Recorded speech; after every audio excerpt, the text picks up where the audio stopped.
Good morning and welcome to What's Going On. We're so lucky to have such a interesting guest today. Charlie, here's her nickname, O'Brien, a graduate student for just about to graduate with her master's, social work, and you're a macro intern. Tell us what the macro intern is in your field. Well, macro social work, unlike clinical social work, which focuses more on case management, therapy, sort of what you think of about typical social work, macro focuses more on the larger picture of things. So it focuses a lot on administration, community development, community organizing, advocacy, and policy. So you are sort of, as I recall, what we were talking about earlier, sort of pioneering in a way. You're as far as working with elders. Tell us about the difference between abuse. You tell us. There were two categories, right? Yes. So I am this graduate social work intern at Reach Beyond Domestic Violence in Waltham, which also serves the Belmont area. And what I've been working on is really looking to expand and understand the connections and the intersections between elder abuse and elder domestic violence. So I've had the opportunity to conduct a lot of interviews with various people in the community, ranging from the Executive Office of Elder Affairs, law enforcement, council on agings, domestic violence and sexual assault agencies, to really understand what the needs and barriers are for older adults accessing domestic violence services and the connections between elder abuse, caregiver stress, and domestic violence. I gather you have seen a gap in a well-orchestrated approach to dealing with the abuse of elders. So tell us a little bit more about that situation. Sure. So after conducting all of my interviews, doing sort of a large needs assessment within the agency that I work with and in the older adult provider community, I really noticed that there was a real disconnect between elder abuse and domestic violence, when in fact most cases of what we call elder abuse are more typical of domestic violence. And I found that not only are older adults not really accessing services or understanding this connection, but a lot of well-intentioned providers also aren't understanding this connection, and therefore going by more of a caregiver stress model, or not referring older adults to supportive services typical of domestic violence. Can you say, first of all, excuse me, but this is Jeanette Cranshaw. Oh, and I'm Dolores Vidal. And I just wanted to ask you what you meant by that model, the one that they seem to adhere to more. Can you describe that? Sure. So caregiver stress model, basically what that means is that it says that caregivers, whether it's your spouse, your grandchild, an adult child, or your caregiver, they exercise isolated episodes of abuse due to the incredible amount of stress they're under. Mm-hmm. And although that does occur, and obviously caregiving can be extremely stressful, in most cases of caregiver stress, I found that it was actually more typical of domestic violence models of power and control. Now, the domestic violence model, unlike the caregiver stress model, says that domestic violence and abuse occur because it's a pattern of behavior where the abuser tries to maintain power and control over the victim or over the survivor. And it may not necessarily be intentional. Well, Or- it does have to be intentional. to be Unlike the caregiver stress model, domestic violence model says that it is intentional. It's a pattern of behavior, and the older adult victim or survivor feels afraid in the situation. They're okay. afraid of their abuser. Oh. And in most cases of caregiver stress and elder abuse, it's actually much more typical of domestic violence. It's just not called domestic violence because of the older adult's age. I see. So, what implications does this have for implementation vis-a-vis the law and fear that providers might have, or families might have, or the victims might have in bringing this to light? Well, I found that a lot of older adults who might be experiencing domestic violence, there are a significant number of barriers for them to disclose or report the abuse. For instance, if they've experienced prolonged domestic violence, then they might have normalized it, especially considering that domestic violence wasn't even considered an official crime until 1984. They might have had previous negative experiences with law enforcement and social services, where domestic violence was seen as much more of a family private matter versus a public problem. There might be physical or disability barriers. They might depend on their caregiver, which might cause them to be fearful that they'll lose their independence if they disclose the abuse.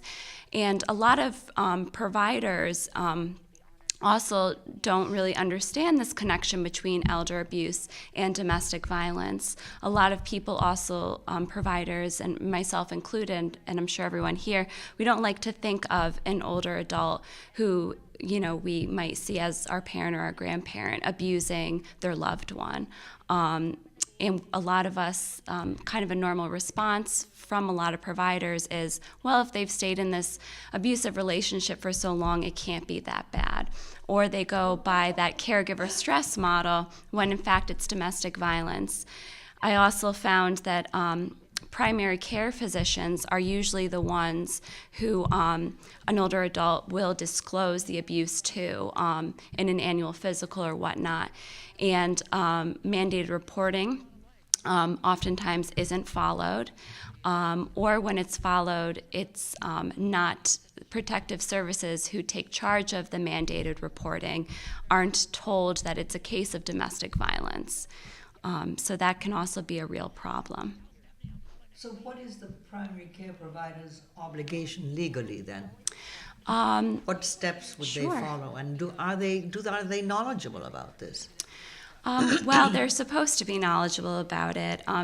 Mandated reporting basically is for any child, a person with a disability, or anyone in the state of Massachusetts who's 60 years of age or older. And what that says is if abuse is suspected, if the person is maybe lacks capacity and is self-neglecting themselves, or if they're in an abusive situation, the doctor, the medical staff, and this is the same for people who work in social services, are supposed to file a mandated report. And so what they would do is they would call whatever service agency did the mandated reporting in their area. For instance, it's Springwell in Belmont. They would file the mandated report with an intake worker on the phone, and then they would have a certain period of time where they had to fill out a written report. At that point, the intake worker would screen the calls to determine whether or not this was something they could investigate, and then they would, if it was something that they could investigate, they would try to contact the older adult and do an investigation. But the older adult has the right to refuse the investigation and to accept or refuse any services that are offered. I bet the inclination might be to refuse for fear of retaliation from the providers that they Yep. have. Is that correct? Or Well, all reports are confidential, and anyone who makes a report, as long as they have the best intentions in mind, there's no legal services or lawsuits that can be filed against them. So mandated reporters and even non-mandated reporters, you don't have to be a mandated reporter to report, are protected under the law, and it is confidential unless they wish to have their identity disclosed to the older adult. There are a lot of barriers, obviously, that people in protective services, those are the people who actually do the investigations for the older adults, face. A lot of older adults fear that if they disclose the abuse, as I mentioned before, that they might lose their independence because they might depend on their abuser to take care of them. They might have a lot of shame and stigma attached to it, especially if they've experienced abuse for a prolonged period of time, and just a lot of the fear that goes along with that. It's also very challenging if the abuser is in the home when the protective service worker tries to go in and do an investigation or to talk with the older adult. I'm sure we can all imagine how hard it would be to disclose abuse if our abuser was right next to us or in the other room. Mm-hmm.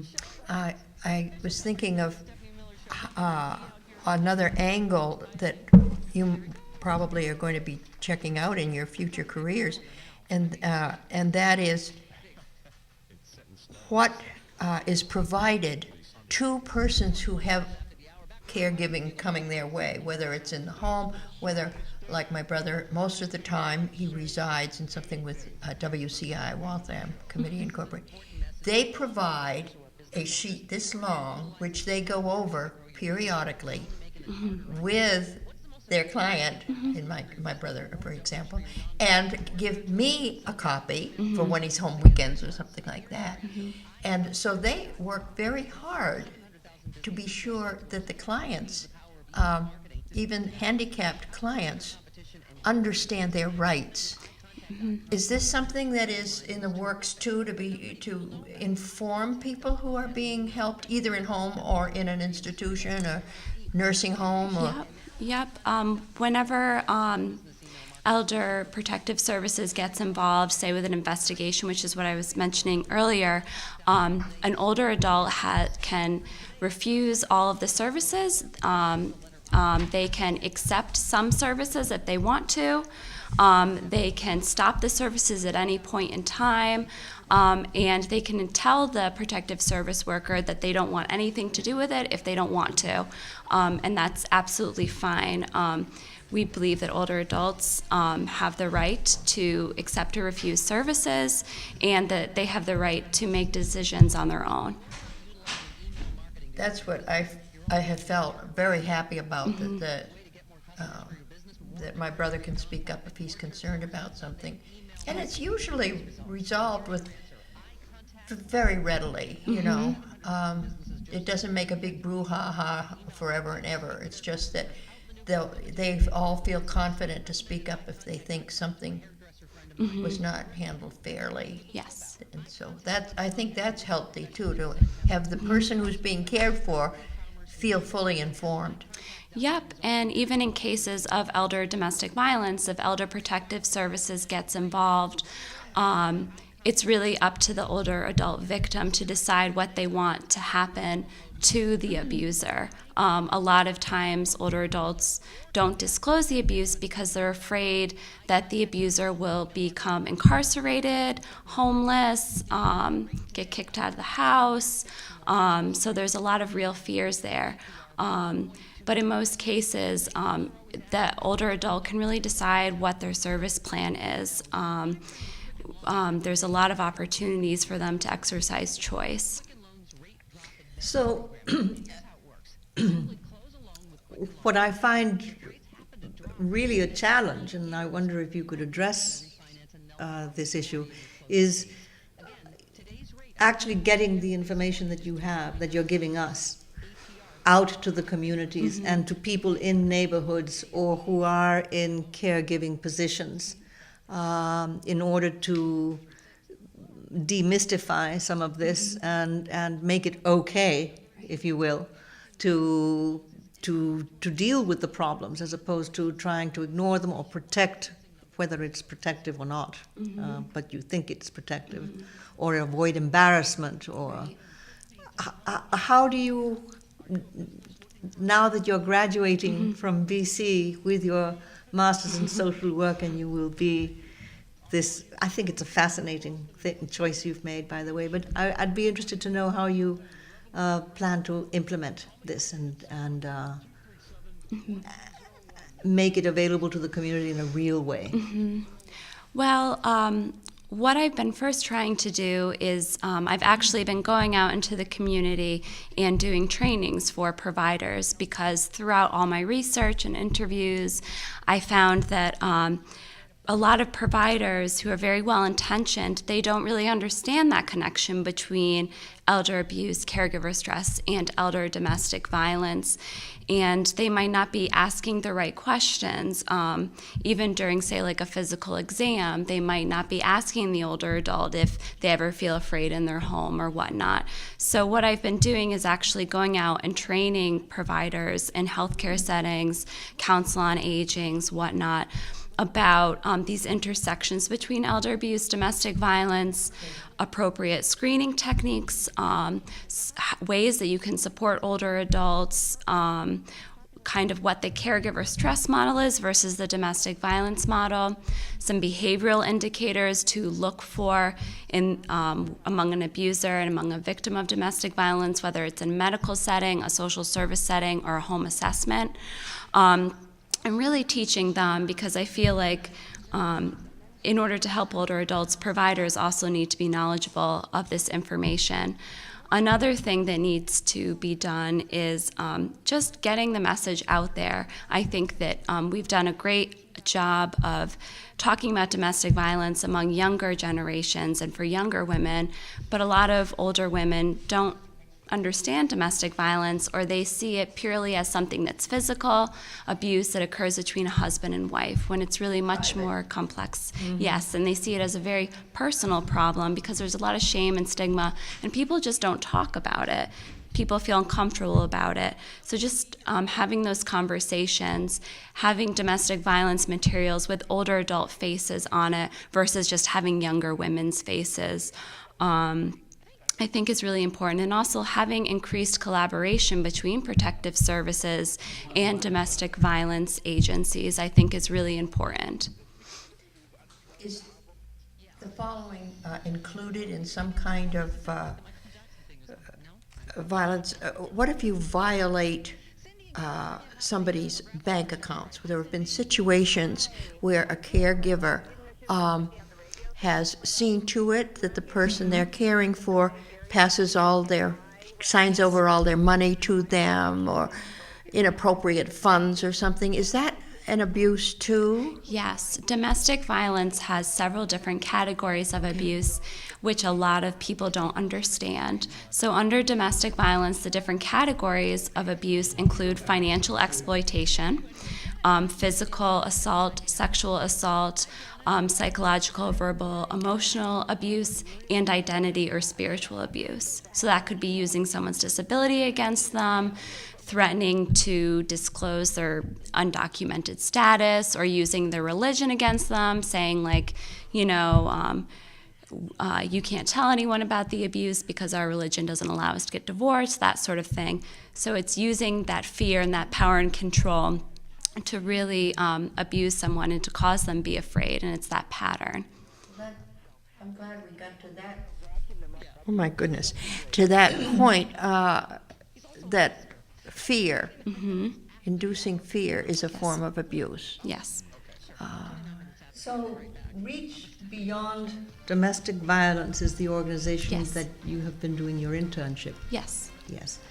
And that will end with your graduation in a couple of weeks, Yes. Yep. and you will be searching for a position, Yes. hopefully in the area. Yes. Well, that's great. I mean, Hear, hear. yeah. Is there a number that people could dial if they wanted more information from this organization, which sounds really great? Reach Beyond Domestic Violence. and it's in Waltham, is that Yes, correct? and And we it also- serves the yep. western suburbs. We serve the Metro West suburbs of Boston. Mm-hmm. We actually have a 24/7 hotline, which is anonymous and confidential. And the hotline number for that is 800-899-4000. So that's 800-899-4000. So anyone can call that number if they have questions, if they think that they're being abused, if they want help, if they are interested in going into shelter. Reach also is one of the few shelters in the state of Massachusetts that is handicap accessible. Oh, where is this? It's in Waltham. Waltham. Yep. Waltham is always pioneering Yes. in things. Yes. And we also have our community office, which you can call if you would also like support services and would like to meet with someone. And that number is 781-891-0724. That's 781-891-0724. You can also call the Executive Office of Elder Affairs and ask for their elder abuse hotline number, and you can also call that number if you are a mandated report or if you'd like to report abuse, or if you're an older adult and you want to know what your options are. Excellent. Excellent. And we also have a website that is going to be updated, and our website at Reach is www.reachma.org. And Reach, no dot between reach and MA? No dot, reachma.org. Okay, good to know. well, thank you very much. Carolyn O'Brien, otherwise known as Charlie. Yes. Yes. I have had a notice passed to me that towards the end of the show, to let everyone know that we're very grateful to our crew, David Coyle on camera, and also provides our staff with delicious homemade brownies almost weekly. And another cameraman that's wonderful, always here, early on time, Norman Meyerhoff. Today, also, Brian Saper was here in the building, and he took over another camera. But I think the most important thing here is just for the community to know that Jeff Hansel is celebrating his wedding anniversary today. 11 years ago today, Jeff, head of the whole Belmont Media, was married in France to his wife, Sophie. And he's very fluent in French. So with that, Congratulations! congratulations to everybody. So until we see you Next time, we remain very truly yours. interested in what's going on.